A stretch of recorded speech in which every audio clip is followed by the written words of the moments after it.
perusahaan kami mewajibkan karyawan untuk menggunakan seragam dan seragam dibedakan menurut pekerjaan atau profesi para karyawan.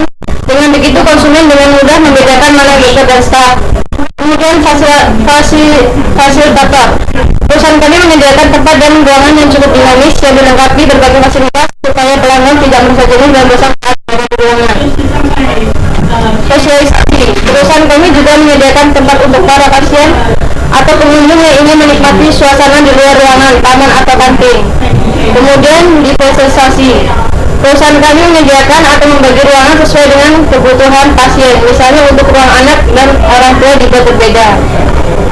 Masalah yang dihadapi perusahaan kami, pelanggan yang merasa tidak puas dengan pelayanan yang diberikan para mengatasinya. Dengan begitu, perusahaan kami akan mencari sebab apa yang membuat pelanggan tidak puas dan mencari solusi atau cara apa yang harus ditempuh supaya pelanggan tidak mengeluh. Selain itu, perusahaan kami memberikan tambahan bimbingan dan pengarang kepada para staf untuk lebih mengutamakan kebutuhan konsumen dan pelayanan yang lebih baik lagi.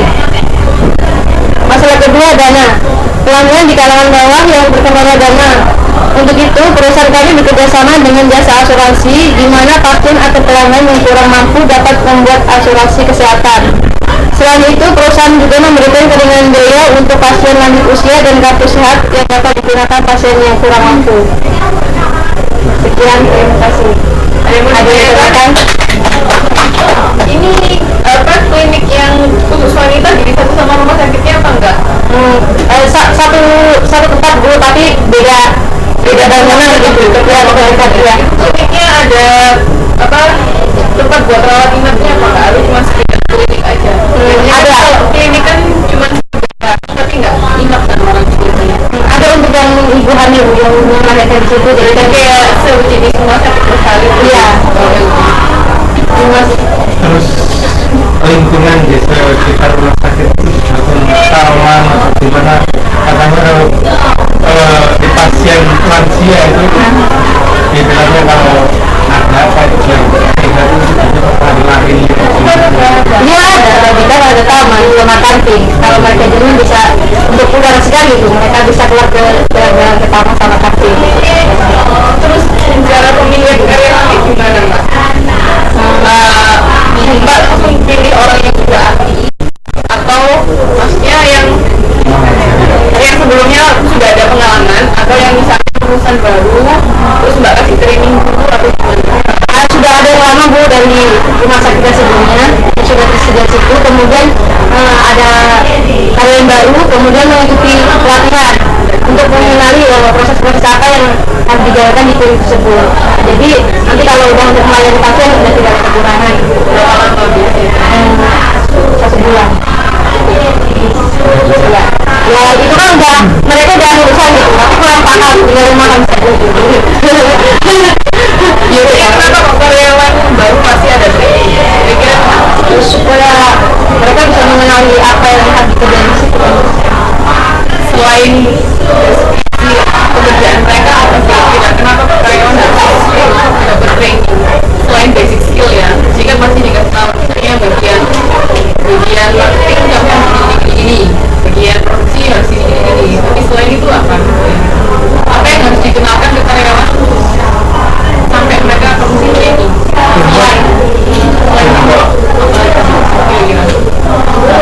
Tentang kesehatan kan Ibu? Maksudnya Iya bisa tentang kesehatan atau secara keseluruhan nggak bisa kalau kita misalnya menerima karyawan baru kenapa kok mereka perlu training? biar nggak kaget kan Nggak kaget apa? biar nggak kaget kalau kita datang ke perusahaan ini ngerjain kerjaan ini gitu, terus mengenali pelanggan, menghadapi banyak pelanggan gitu yang berbeda gitu. Jadi kan intinya kenapa kita harus melakukan training? Karena apa? Kita kan perusahaan itu kan satu organisasi kan ada aturannya, ada kayak visi-misi yang harus bikin. Nah, training itu untuk memperkenalkan ke mereka kayak gini. Jadi harus tahu basicnya tujuan perusahaan itu apa. Jadi kan karyawan ada bayangan walaupun misalnya bahkan ngambil mungkin kalau untuk yang udah ahli mereka kan nggak dikasih tahu perusahaan kita kayak gini nggak perlu training yang secara mendetail tapi paling nggak tetap harus ada pengetahuan tentang tujuan perusahaan itu seperti apa. Jadi perusahaan ini itu kayak gimana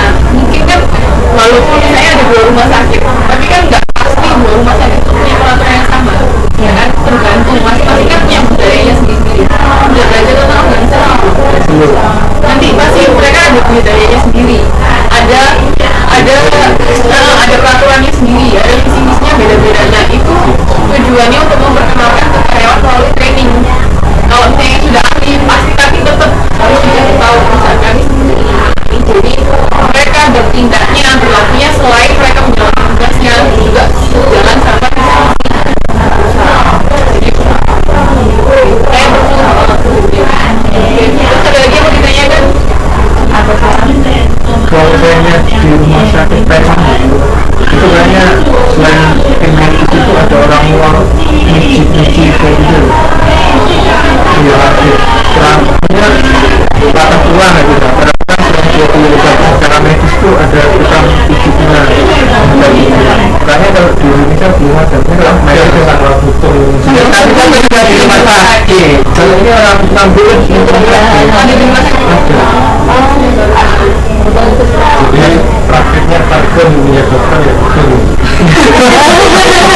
Dua praktik Oh kayak enak neng rumah sakit restoran. Tapi dia bukan dokter ya. Tapi kayak lucu.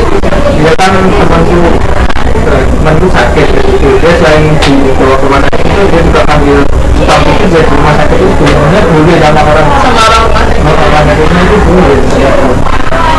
Maksudnya kalau hukum bayi itu kan kenapa kok nggak kerjaan di rumah sakit ya sekarang? Bukan? itu tergantung jawabannya mas. Mungkin apa mereka sudah sama tapi salah satu cara perluasan cara membantu pasien ini. Ya kayak di Indonesia belum ada kayak gitu.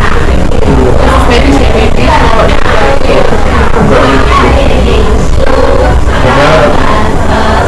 Saya pernah baca buku itu seorang perawat dengan dukun bayi yang jalan itu kebanyakan apa yang dukun bayinya itu kan pengalaman lapor itu udah lama, jadi ada bidan baru masuk itu ikut mempelajari siapa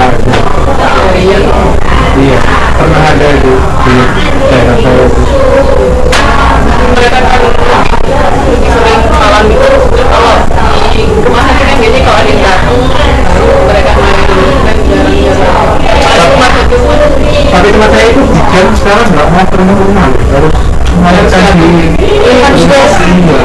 dan itu banyak di jalan tuh iya kalau yang tergantung kebijakan masing-masing. nggak boleh karena ya perawatannya patutnya kurang standar operasional prosedurnya seperti itu yang dibikin tapi usaha yang bisa ngeluarin biaya seenaknya biaya itu ya semua harganya berapa terserah kayak sekarang ada itu ya udah kalau udah terlalu Iya, lebih percayakan. Cuman kadang juga gini, kan Mas tadi bilang kencangnya terserah, tapi mereka juga harus lihat dokter lain itu seberapa kencang. Masuk akal nggak misalnya rata-rata di pasaran, ini kan sama kita kan bicara tentang pasar, mereka kan juga usaha. Di pasaran ngecasnya 75.000 misalnya satu hari. Dokter ini ngecas 150.000, kira nggak laku, mau datang nggak punya. ada Tergantung kalau memang dia memang lebih ahli, makanya kalau mereka memang punya suatu kelebihan dia bisa melakukan apa price premium, ingat kan? Ingat nggak ada di lupa semuanya price premium. Jadi kalau dia memiliki keunggulan sesuatu, keunggulan kualitas yang lebih bagus, mereka bisa ngecas harga lebih mahal, mereka bisa price premium. Tapi kalau mereka misalnya kemampuannya rata-rata aja sama harga yang lain, nggak mungkin dia berani ngecas harga jauh lebih mahal. tapi itu tadi juga tempat saya bu itu ada kalau datangnya naik sepeda sama datangnya orang pakai mobil harganya beda Iya, iya walaupun sakitnya sama dokternya itu